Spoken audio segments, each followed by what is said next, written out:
NAC9 news में आप सभी का स्वागत है। मैं आपके साथ शिवांगी। चलिए नजर डालते हैं देश दुनिया की कुछ बड़ी खबरों पर।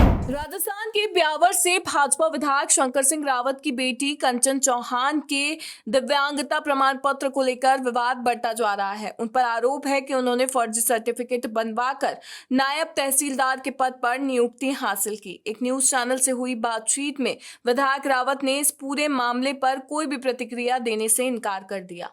जब उनसे सवाल पूछे गए तो विधायक शंकर सिंह रावत ने कहा, मुझे इस मामले में कोई प्रतिक्रिया नहीं देनी है। उन्होंने आगे कहा कि ये एक सरकारी प्रक्रिया का हिस्सा है और दिव्यांग प्रमाण पत्रों की जांच तथा रीमेडिकल की प्रक्रिया सरकार द्वारा की जा रही है। इस पर वह कोई टिप्पणी नहीं करेंगे। रावत ने इस संवेदनशील मुद्दे पर नो कमेंट कहकर कैमरे पर भी कुछ कहने से मना कर दिया। आपको बता दें, ये पूरा विवाद तब शुरू हुआ जब ब्यावर विधायक शंकर सिंह रावत की बेटी कंचन चौहान पर फर्जी दिव्यांगता प्रमाण पत्र बनवाकर नायब तहसीलदार के पद पर नियुक्ति लेने का आरोप लगा। शिकायतकर्ता फनीश ने सीधे मुख्यमंत्री को इस मामले की शिकायत की है।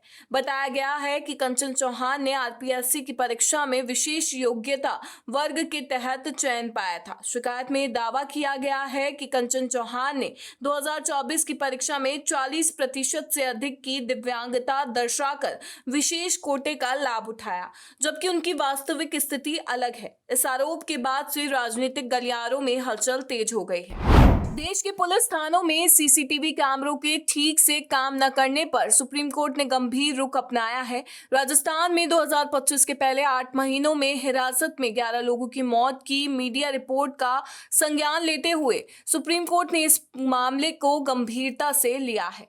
अदालत ने कहा है कि पुलिस थानों में सीसीटीवी कैमरों का काम न करना मानवाधिकारों के उल्लंघन को बढ़ावा दे रहा है। गौरतलब है कि सुप्रीम कोर्ट ने जस्टिस विक्रम नाथ और संदीप मेहता की बेंच ने एक मीडिया रिपोर्ट का संज्ञान लिया, जिसमें बताया गया था कि साल 2025 में जनवरी से अगस्त के बीच राजस्थान में पुलिस हिरासत में 11 लोगों की मौत हो चुकी है।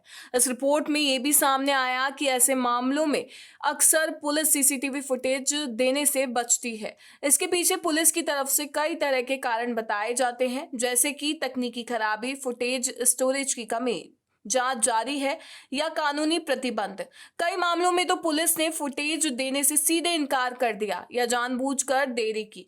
ये पहली बार नहीं है जब सुप्रीम कोर्ट ने पुलिस थानों में सीसीटीवी कैमरों को लेकर सख्त रुख अपनाया है। अदालत ने पहले ही पारदर्शिता बनाए रखने और हिरासत में होने वाले जातियों को रोकने के लिए कई निर्देश जारी किए थे।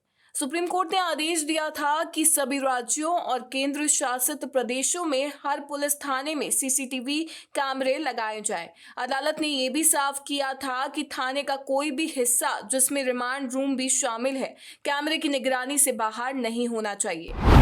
राजस्थान के चित्तौड़गढ़ जिले के सुप्रसिद्ध कृष्णधाम श्री सावलिया सेठ में आयोजित 3 दिवसीय जल झूलनी एकादशी मेला एक खास पहल के साथ संपन्न हुआ। मेले के आखिरी दिन सांस्कृतिक कार्यक्रमों के बाद सांसद सीपी जोशी ने 51 दिव्यांगों को स्कूटी बांटी, जिससे उनके जीवन में नई उम्मीद की किरण जगी। इस मानवीय और सामाजिक सरोकार के कार्यक्रम के साथ ही मेले का समापन हो गया। बता दें कि श्री सावलिया जी का 3 दिवसीय मेला 2 से 4 सितंबर तक आयोजित हुआ।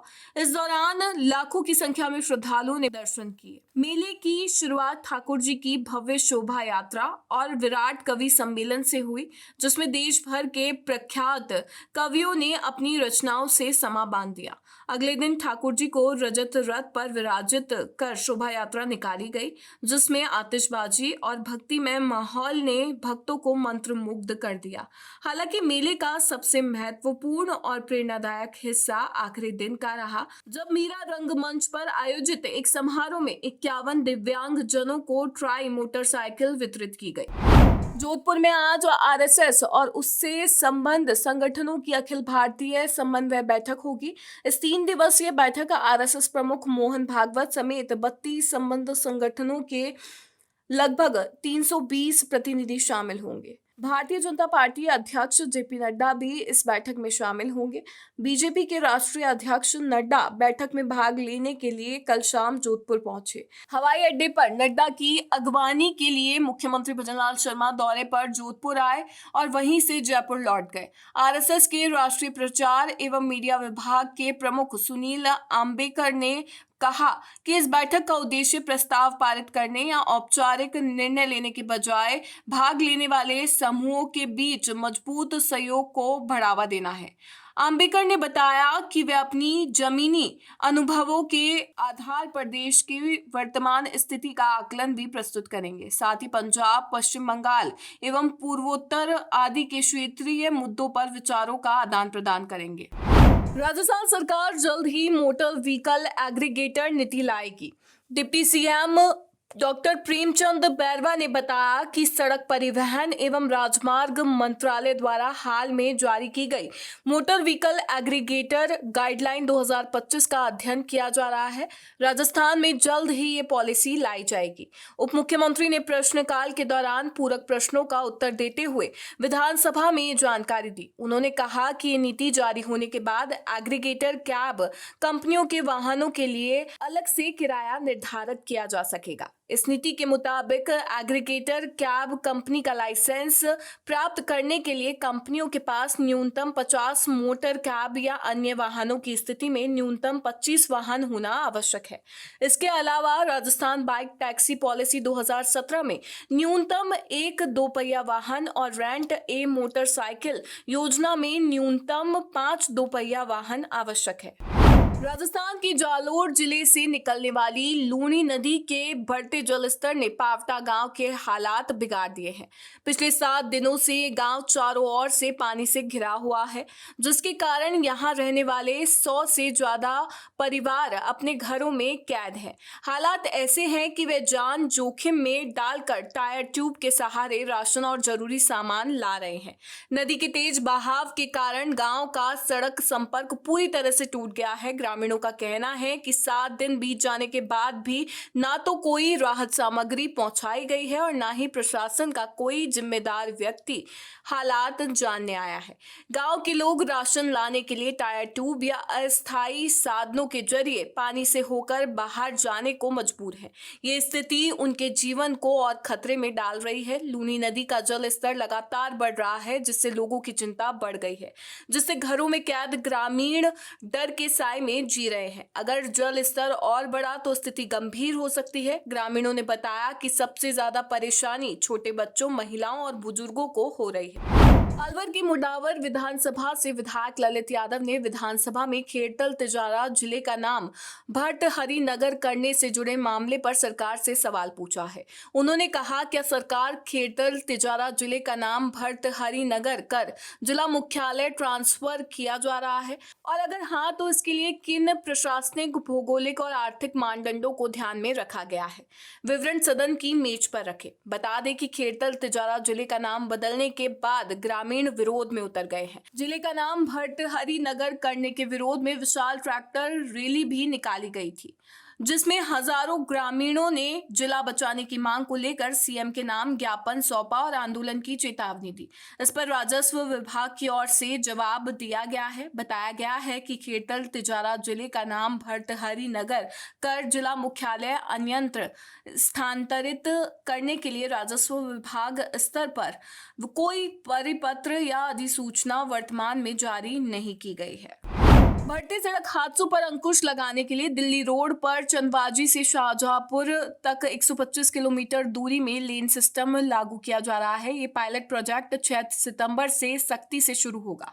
जयपुर ग्रामीण व कोटपुतली भैरोड पुलिस अधीक्षकों के नेतृत्व में पिछले 10 दिन से जागरूकता अभियान चलाया गया। होटल, ढाबों और हाईवे के ठहराव स्थलों पर वाहन चालकों को लेन में चलने की समझाइश दी गई। अभियान के दौरान 100 से अधिक अवैध कटबंध कराए गए। जयपुर रेंज आईजी राहुल प्रकाश ने बताया कि हाईवे पर रफ्तार और बेतरतीब चलने वाले वाहनों से सड़क दुर्घटनाएं बढ़ रही थी। इन्हें रोकने के लिए चंदबाजी से शाहजहांपुर तक पायलट प्रोजेक्ट के तहत लेन सिस्टम लागू किया गया है। 6 सितंबर से उल्लंघन करने वालों का चालान किया जाएगा।